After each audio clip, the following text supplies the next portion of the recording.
แต่งตัวเป็นเด็กสกอยระบาดตัวสิเมื่อเวียงแต่งตัวบักคักเหยียดผมพี่น้องเตรียมเบิดแล้วบ่เครื่องของใส่กระทงกระทงเด้ไปเวียงใส่คือบ่ซื้อไหมเว้ย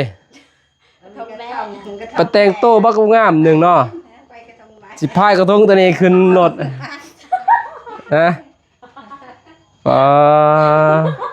น้องโดยสบายดีพ่อแม่พี่น้องและผู้ใหญ่ใจบุญทุกท่านและ FC ทุกคนหรือว่าอยู่ในลาวพังไทยและต่างประเทศและคนอยู่ในบ้านก็ขอสวัสดีสบายดีเด้อเบิร์ดสุขสุคน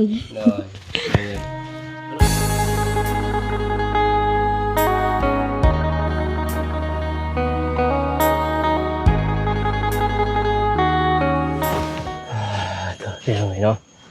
เปิดภาพมากก็เลยอยู่ที่บ้านน้องซาลีพี่น้องเนาะมาหาทางน้องเพิ่นมื้อนี้เพิ่นสิขึ้นเมื่อเวียงพี่น้องเนาะเลยว่าทางบ่าวน้องกับบ่ตูนมาหาน้องเพิ่นถ้ามีรถจังว่าสิพาน้องเพิ่นขึ้นไปเลยถ้ามีก็มีแต่ให้แต่ปีพี่น้องเนาะบ่าวน้องก็สิเข้าไปอัปเดตเอื้อนน้องก็เด้อคือเก่าแหละเพราะว่ารถก็พุ่นละประมาณ5 โมงให้น้องเพิ่นไปถ่ายอยู่คิวรถก่อนพี่น้องเนาะเพราะว่าไปถ่ายอยู่มันเพราะว่า5 โมงแรงจังได้ออกเมื่อเกินโนเวียงพี่น้องเนาะพอบ่าวน้องซื้อหมดแล้วปีก็เรียบร้อยบ่าวน้องซื้อปีก็อยู่ในธงเลยยังไงจะให้น้องเพิ่นพี่น้องเนาะเจ้าหันหน้าตามมาทางนี้บาดพี่น้องเนาะกราบทักทายสบายดีสวัสดีเด้อพ่อแม่พี่น้องเมื่อสู่สุคนเนาะบ่ว่าจะเป็น FC ฝั่งลาวฝั่งไทยต่างประเทศกันยินดีต้อนรับเข้าสู่2บ่าวน้องคือเก่าคือเดิมพ่อแม่พี่น้องก็ขอบใจหลายๆทั้งพ่อแม่พี่น้อง FC ทุกท่านที่เข้ามาให้กำลังใจบ่าวน้องกับบ่าวตูนไปเนาะที่ช่วยเหลือคนทุกคนยากทางลาวใต้ไปเนาะแล้วก็ซัพพอร์ตในการเบิ่งโฆษณาพี่น้องให้บ่าวน้องกับบ่าวตูนกับขอบใจหลายเด้อขอให้อยู่ดีมีแรงเมื่อสู่ทุกคนพี่น้องเนาะบอกว่าระยะห่างพี่น้องเนาะบ่าวน้องก็สิขึ้นไปหาทางน้องเพิ่นว่าก็เกียมเรียบร้อยบ่เครื่องของมีรถมีล้อแล้วบ่ไปพี่น้องเนาะเพราะว่ามื้อนี้แหละเพิ่นสิขึ้นไปแต่ว่ามื้อนี้ก็ท้องฟ้าก็ครึ้มมากคือเก่าพี่น้องเนาะฝนดินบ่าวน้องมาก็แข่งฝนมาเลยฝนจอดสิเศร้าบ่เศร้าพี่น้องเนาะตกหยุดตกนี่แหละช่วงนี้จะเป็นจังได๋พายุก็มาบัดจักสิว่าพี่น้องเนาะเมืองทางก็ทางขึ้นก็ขึ้นได้อยู่ดอกพี่น้องเนาะมันบ่มื่นปานใดตกคือสิบ่แห้งบ่ได้ดอกเจ็บบีแข้งพี่น้องบ่าวน้องไปเพิ่งสวนกาแฟบ้านนี่ย่างขึ้นผู้นะบัดนี้บ่าวน้องบ่เคยขึ้นดนเลยเด้บ่เคยขึ้นเคยไปก็เลยว่าเจ็บบีแข้งเห็นเนาะย่างก็เจ็บๆนั่นแหละหน่อยนึง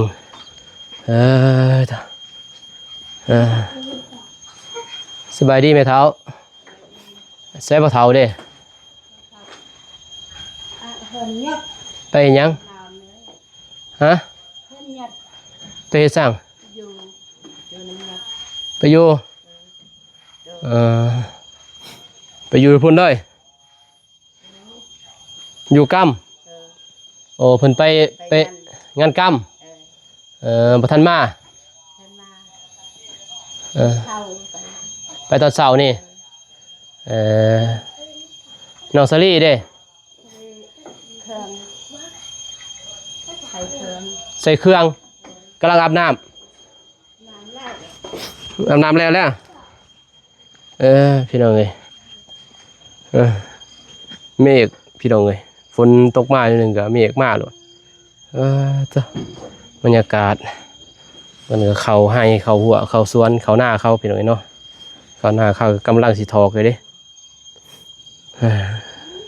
ยามเก็บเกี่ยวแล้วจะหน่อยพี่น้องเนาะจ้ะ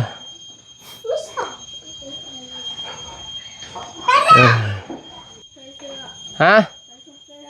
ใส่ทรงเสื้อแต่งโต้บ่วีแล้วบาทนี้ ผู้บ่าวอยู่เวียงสีลงหมดนั่นพี่น้องเอ้ยซาลีแต่งหน้าแต่งตาบาดนี่ระวังผู้บ่าวเวียงบ่ให้เมื่อเลยเด้จะโมงสิไปฮะ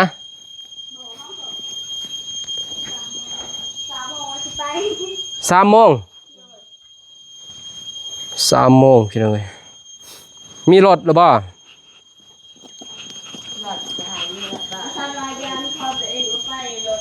ฮะบ่มีรถพี่น้องเอ้ยนั่นเด้น้องอันนั้นเด้พอไปส่งมาทันไปพี่น้องเอ้ยภาพมาบาดนี่น้องสาลี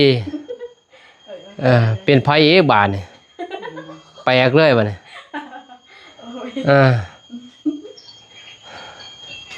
แต่งตัวเป็นเด็กสกอยแล้วบาดนี่ตัวสิเมื่อเวียงแต่งตัวบักคักบาดนี่พี่น้องเอ้ยไปรีดผมมื้อใดมีเมื่อใดที่หนึ่งวันที่ 1วันที่ 1แต่วันที่ 1บ่เอ้าอายมาเมื่อใดน่ะบ่เห็นบ่เด้เห็นมัดเด้จะมัดบ่โอ้ตัวจะใส่หมวกหั่นแต่ดนแล้วมัดไว้ไปเหยียดผมพี่น้องเตรียมเบิดแล้วบ่เครื่องของใส่กระทงกระทงเด้ไปเบี่ยงใส่ฮะนี่ป้าพี่น้องคือบ่ซื้อไหมเว้ยปะแต่งโตบักงามหนึ่งเนาะสิพายกระทงตัวนี้ขึ้นรถ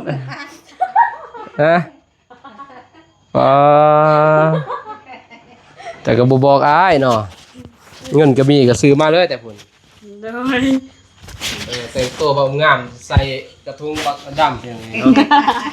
โดยสบายดีนะบ่าวนงโดยสบายดีพ่อแม่พี่น้องและผู้ใหญ่ใจบุญทุกท่านและ FC ทุกคนหรือว่าอยู่ในลาวพังไทยและต่างประเทศและคนอยู่ในบ้านก็ขอสวัสดีสบายดีเด้อเบิดสุคนเอารถไผไปว่ารถอาซอนว่ายานพอตัวเองเอาไปบ่ได้เมื่อบึ้งอาซอนสิไปส่งโดยแต่ว่ายานพอตัวเองเอาไปเด้บัดน้องห่างเด้พอเอารถแต่ไสพี่น้องไปยืมรถพี่น้องโดยเอายากกะเมื่อนำนาบ่าวเลยก็ได้โดยคือน้องห่างกะถ้าว่ามันยากกะเอารถเบาตูนเลยเมื่อนำเบาตูนเลยเพราะว่าแวะมาหาน้องเพิ่นก็เลยให้เอาปีมาให้เลยปีรถไปซื้อ800,000แต่รถ5 โมงซูนออกยินบ่โดยบ่มีแล้ว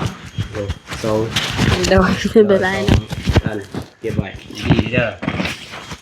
จะบอกไว้ในทุ่งนี่ดีเมียนี่ดีโดยเตียงคู่อะไรนอนสั่นทึ่งจะบอกก็สิบอกเรามีนัมเบอร์มีบ่เขียนอยู่ว่าเบอร์ฮะเลยยังเบิ่ง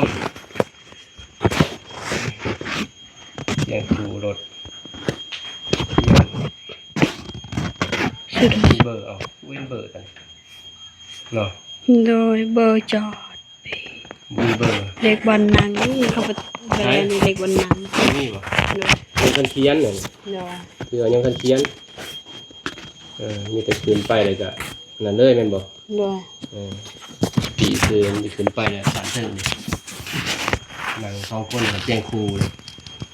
นอน2 คนเนี่ยอาสารเล่นเหรอให้ได้มาเบิ่งมันอีกแปลกพี่น้องเมื่อเวียงเปลี่ยนไปบาดตาลีเป็นเด็กเวียงบาดระวังได้เว้ยผู้บ่าวเวียงมัดไว้เด้อญี่ปุ่น จะขึ้นมานอน ส่ง ฮะ สองจากแรกประมาณ2 คืน 2 คืน โดย มื้อนี้ที่หาเนาะ โดย ที่6มื้อฮอดมื้อตอน ฮอด 4 โมงเช้าเมื่อลงไซส์ลง แม่ว่ารัก24 ตักตัวซี โดยบ่ฮอดยังมา บ่ฮอดเวียง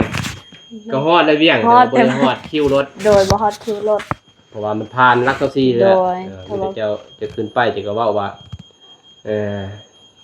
บนลักตัวซีเด้อเดี๋ยวเด้อ โดย ว่าฮอดเวียงปุ๊บอันนี้อ้ายฮอดแล้วบ่ถามเขาบ่ต้องอ้ายยินบ่ โดย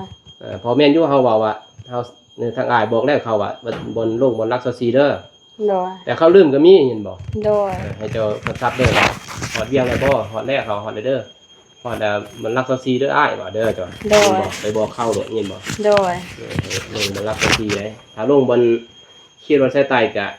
บ่เป็นหยังแต่ก็ต้องได้ขี่รถมันมาอีก โดย จะมาขึ้นแม่นบ่ โดย ก็บ่ใกล้เนาะมันก็สะดวกเข้ากะลงบนหันเลยเพราะแม่จะพาอยู่หันนี่บ่ โดยอยู่หัน พา เล อยู่ ย ลักทันทีเลย โดย แคมทางเลย โดยแม่ก็อยู่บ้านหัน บ่แคมทางเลย โดย ยังไงสิได้เดือนนี้แล้วกระทงออกมาเบิ่งกระทงพายเบิ่งพายผู้ ดึงซ่า แต่งตัวไปสู่ไปแล้วก็ขับใส่เดียวอีกแต่ว่ากระทงจะอยู่ที่ป้ายเด้อบัดเตรียมไปเวียง อาจ้ะ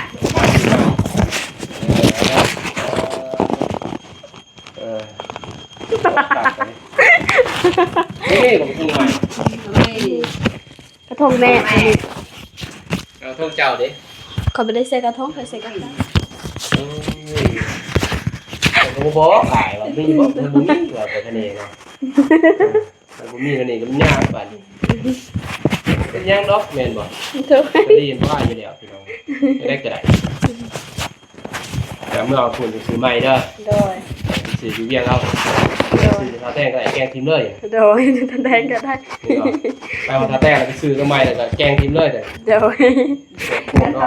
กระทงมาแห่กัน มันกับโพดมันกับโพเบิ่งดิ จักปีนะ แต่ใส่เกลือตัวนั้นบ่ โดย แต่งตัวบ่ใส่เกลือตัวนั้น โอ้ดึง จะมีแหละนี่เนาะอาซอนสบายดีเพิ่นว่าเมื่อไง เมื่อยบ่สบาย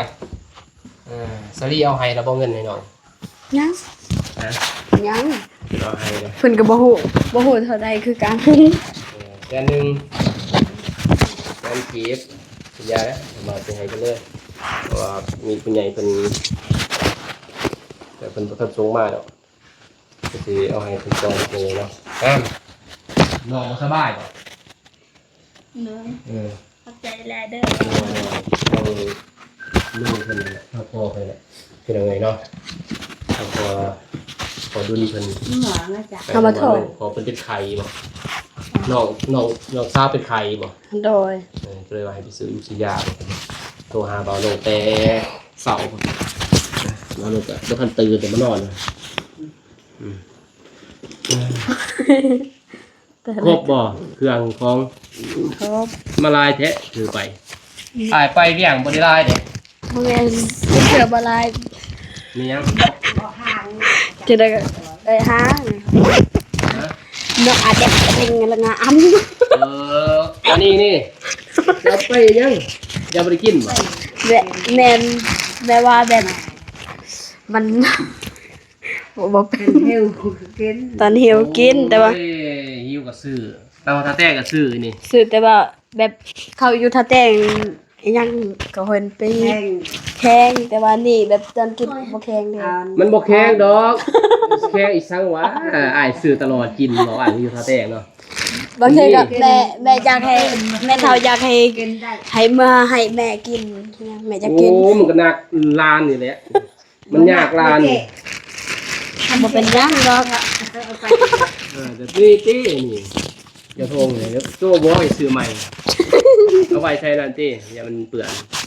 พอหอดตัวกับมี ดาว เขาเลย ปีละอาตอกเลยแหละ พอเขาจะทำหาเลยดีนี่บอก โดย ลืมตัวนี้เอาแล้ว สม เขาเอากระจายใหม่แล้วมีเงินเลยใช้แบบนี้เนาะ โดย พี่น้องเลยเป็นความหักลูกเพิ่นลูกสาวเพิ่นเขาเจียว ขึ้นลูก อันนี้นี่เพิ่นเฮ็ดให้เอ้ย บ่ขึ้น อ๋อ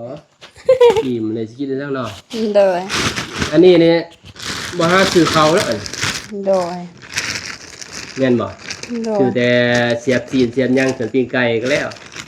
แกะกินตัวนี้แต่สิหานบ่กินแกะอยู่ถึงเนาะกินเตือนเด้ เข้า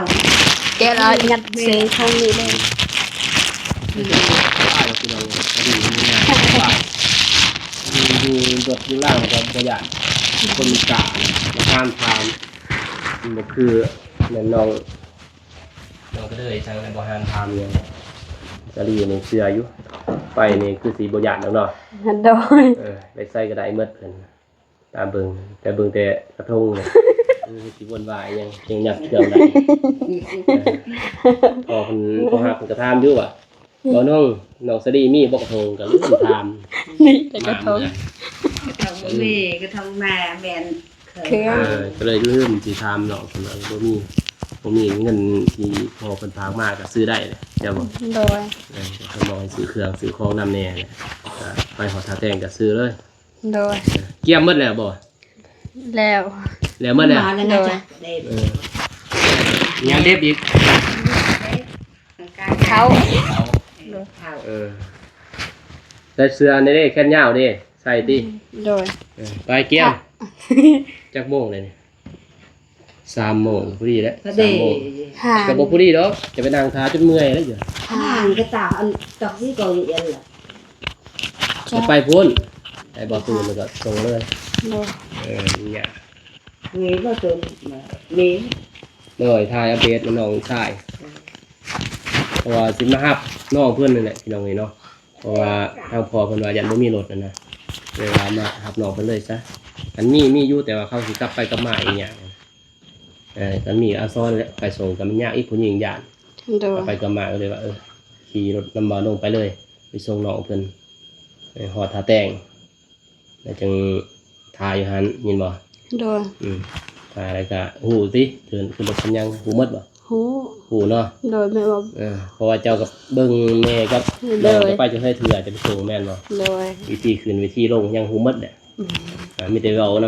ำสะเพอรถก็แล้วจะอายรถสิซับเยอะซับก็เข้าลืมเห็นบ่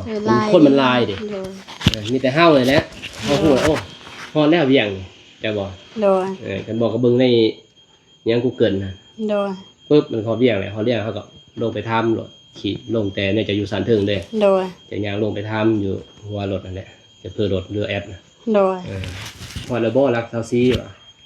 อยู่เวียงอันพออะไรก็ลงอยู่หันได้ว่าจะลงกันให้เขาก็จอดให้ โดย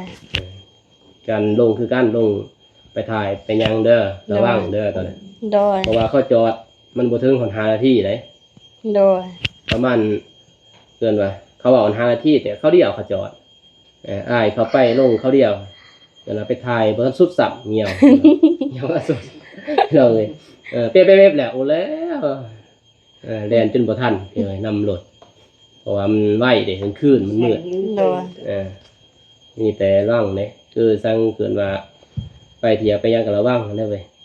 มันตัวเมืองใหญ่มันบ่คือบ้านนอกเฮา โดย เป็นบ่การไปการมาเช่นว่ากินน้ำกินหยังก็ระวังคุณเข้าให้กินนั่นกินนี่บ่ต้องกินเห็นบ่ โดย เพราะว่าเฮาเป็นผู้หญิงนี่มันสิเสี่ยงหลายความเสี่ยงอย่างนี้เนาะมีแต่ไปพุ่นฮอดแล้วจึงโทรบอกเด้อ โดย ฮอดแล้วบ่โทรเงียบสิงัดนี่ก็แล้วแหละบอกว่าเปิดเลยจนตอนเช้าจนเมื่อยพุ่นเลยนี่แต่ว่าบ่าวน้องมีเบอร์เพิ่น โด อัน ย บ่นี่เอาแล้วโทรจากไกลทรายแนวขลาดซั่นโทรหาเพิ่นบ่อ้อนจักเทื่อพ่อเพิ่นก็โทรอ้ายเอาแล้วเพิ่นว่าโทรได้บ่ฮัสดีบ่ได้แล้วใส่ว่ามาแล้วบ่เพิ่นว่าเพิ่นโทรแต่ 4 โมง โดย เนี่ยจะว่า 4 โมงแม่นบ่ โดย 4 โมง 5 โมงเช้าหัวไปสิเปิดครับว่า5 โมงเช้าบ่มีดอกแม่นบ่ประมาณ 7 8 โมงเช้ามีดอก โดย รถเวียงขึ้นไปแต่ว่าฮอดพุ่นก็ มันเลิกดิ โดยดึก 4 โมงเช้าเกินว่า4 โมงเช้ามันยังมืดเด้ โด ระ ย ยะเนาะ โดย ดีกว่าขี่รถตอนแรกนี่จะหอดปุ่น4 โมงเช้าเลยสบายจะม่วนแต่เฮาอยากเบิ่งว่า ทะเล อยากเบิ่งตามเส้นทางเลยเมื่อตอนเช้าอันดีเห็นบ่ โดย จะเสียนเลยแหละบรรยากาศตอนเช้าจะว่าหอดซ้อนในเขียนก็ยังแจ้งอยู่จะสิได้เห็นและเห็นหมดแต่เมื่อยามนี้นี่ตอนแรกนี่บ่เห็นหยังเลย โดย มืดตึ๊บแล้วแนมทางใดก็มีแต่อยู่รถนั่นแหละแนวบ่ได้เห็นหยังจ้ะว่าบรรยากาศแต่จะเมื่อตอนเช้าตอน 7 โมง 8 โมงนี่ตอนเช้าจ้ะว่า โดย เป็นมื้อเวียงเห็นหมดนี่ปานนี้นี่จักโมงนี่4 โมง3 โมงพี่น้อง4 โมงนี่ฮอดสวรรค์เขตจ้ะบ่ โดย 4 โมงแรกฮอดสวรรค์เขตพอดีงามฮอดสวรรค์เขตจังแนมเบิ่งโอ้งามแต่ว่าฮอดเวียงก็เขาเรียนบ่ได้ไว้เด้พอดีฮอดพุ่นก็ค่ำคือกันพี่น้องแต่ถ้าว่าเขาบ่ต่อรถก็บ่ค่ำจ้ะบ่ โดย อันนี้เขาไปต่อรถเด้เข้าแสนต่อตัวนี้นี่คือสิบ่ต่อติ บ่ต้อง เดี๋ยวนี้เนาะ โดย ตอนไหนไปตอนนั้นต่อรถต่อยังยากพี่น้องเนาะงั้น นอน เรียบร้อยนอนเนี่ยพี่น้องเนาะไปเกี่ยงไปเกี่ยงไปคล้องย่างไปเฮือนน้องหานเพิ่นเด้อเนี่ยมันมึนอยู่นี่ฮะขอเงินน่ะ โดยว่าตัวเองสิซื้อให้ครูยังค่ะ เท่าใด ควันคมควัน บ่ท่านนั่นบ่ของขวัญ มันจันทร์ วันจันทร์สิมานี่ โดย เฮียนบ่ เรียนมีแต่เพิ่นเรียนผู้นี้ซื้อ ซื้อส่งเสื้อแต่บ่เรียน บ่เฮียน โดย จะเป็นแล้วให้น้อง10,000 10,000สำได้แล้วแม่นบ่10,000บ่ ขอสาว 20,000 โดย พี่น้องเอ้ยเนาะสลีนี่ภาระหมดนะเอาให้น้อง20,000ให้ซะ ท่านไม่เห็นเฮา ไปซื้อรถของคนไปทาอยู่นั่นเด้อเพื่อนน้องหานน้องห้างพี่น้องเอ้ยเนาะแล้วน้องก็สิเอาน้องเพิ่นไปก็เด้อไม่เท่าเด้อโดยไปพี่น้องเอ้ยเพราะว่าให้น้องอาซอนไปส่งก็คือเก่าแหละเพิ่นกลับมาก็ไปว่าน้องเลยว่าก็เทิร์นมาอัปเดตน้องชายเลยบ่าวตูนมาอัปเดตแล้วก็เลยว่าเอาเมื่อน้องไปเลยซะเพราะว่าบ่าวน้องก็สิมาส่งแต่ปีซื้อให้น้องเพิ่นพอไปซื้อปีให้แล้วก็เพราะว่าพุ่นแล้วสิเข้าไปหาน้องก็ประมาณ4 โมงคิดว่าอัปเดตน้องก็เลยแล้วก็เลยว่าสิเข้าไปหาน้องเพิ่น4 โมงพี่น้องเอ้ยเนาะว่า5 โมงเด้รถออกเมื่อเวียงเถอะกะเมื่อเวียงกะบ่ยากดอกพี่น้องเอ้ยเนาะเพราะว่ามันก็มีความปลอดภัยหลายอย่างขี่รถเมล์เนาะคือรถบัสนั่นแหละมันก็มีความปลอดภัยหลายอย่างพี่น้องเอ้ยเนาะดีกว่าเฮาขี่มันก็ขี่รถเกินว่ารถจักรบ่ได้ดอกเพราะว่าน้องเพิ่นก็เคยไปเคยมาแน่พี่น้องเอ้ยเนาะแต่บ่เคยไปดอกเวียงไปไกลไปกว้างนะแต่ว่าเพิ่นเคยไปส่งแม่อะไรวิธีเกินว่าการเว้าการจาพอน้องสลีนี่ก็เป็นคนเฉลียวฉลาดแน่แล้วก็คนบ่อายพี่น้องเนาะแล้วก็คนกล้าหาญนะในการทำนี่ก็ถือว่าดีกว่าน้องห่างพี่น้องเนาะน้องห่างนี่ใหญ่แต่โตเลยพี่น้องเพิ่นจะบ่ฉลาดปานใดนะน้องสลีนี่ได้เรื่องแหละพี่น้องเนาะมีแต่เบาน้องก็สิไปกระซิบใส่ทางเจ้าของรถเพิ่นเนาะว่าให้ลงบนหันบนนี้นะถ้าว่ามันเพิ่นใกล้เลยก็บ่เป็นหยังพี่น้องเนาะฮอดเคินว่าคิวรถสายใต้ก็แต่รถสายใต้มาหาบนแม่เพิ่นพักก็บ่ใกล้ดอกพี่น้องเนาะขี่รถ2 แถวไปก็คราวเดียวพี่น้องเนาะก็บ่ยากโอเคพี่น้องเอ้ยเนาะคลิปนี้บ่าวน้องก็สิจบเพียงเท่านี้ก่อนพร้อมแม่พี่น้องเนาะก็เราติดตามเบิ่งตามชมอยู่เมืองพุ่นพี่น้องเอ้ยเนาะบางทีก็เสียทายเนาะตอนน้องสลีขึ้นรถพี่น้องเนาะถ้าบางทีก็มันค่ำก็บ่ได้ทายพี่น้องเอ้ยเนาะคลิปนี้บ่าวน้องก็ขอบใจทางผู้ใหญ่ใจบุญและ FC ทุกท่านเนาะที่เบิ่งคลิปบ่าวน้องแต่ต้นจนจบคลิปพ่อแม่พี่น้องเนาะก็ขอให้ FC ทุกท่านและผู้ใหญ่ใจบุญทุกท่านจงมีแต่ความสุขความเจริญเด้อปรารถนาสิ่งใดขอได้สิ่งนั้นดังสมปรารถนาความเจ็บอย่าได้ความไข้อยู่เสมอขอให้หังให้มีลำรวยๆเฮงๆปังๆตลอดปี ตลอดศาสตร์เด้อพี่น้องเอ้ยเนาะคลิปนี้เบานุ่งกะขอขอบใจทั้ง FC ที่เขาเบิ่งโฆษณาเนาะแล้วก็บอกขามโฆษณาเบานุ่งกะขอขอบใจหลายเนาะเนี่ยที่ยังหักยังอินดูเกินว่าเบานุ่งกับเบาตูนเพิ่นเนาะกะขอขอบใจหลายที่คอมเมนต์มาให้กำลังใจเกินว่าอย่างโดนลามพี่น้องแล้วก็เป็นห่วงเป็นใยเบานุ่งเกินว่าคอยติเตือนคอยแนะนำทุกสิ่งทุกอย่างก็ถือว่าเป็นครอบครัวเดียวกันพี่น้องเนาะกับ FC พี่น้องเอ้ยเมื่อสู้ๆทุกคนนะพี่น้องเอ้ยเนาะโอเคพี่น้องเนาะคลิปนี้เบานุ่งขอจบเพียงเท่านี้ก่อนพบกันใหม่คลิปหน้าพี่น้องคลิปนี้ขอกล่าวคำว่าสบายดีเด้อพี่น้องเอ้ยไปบ๊ายบาย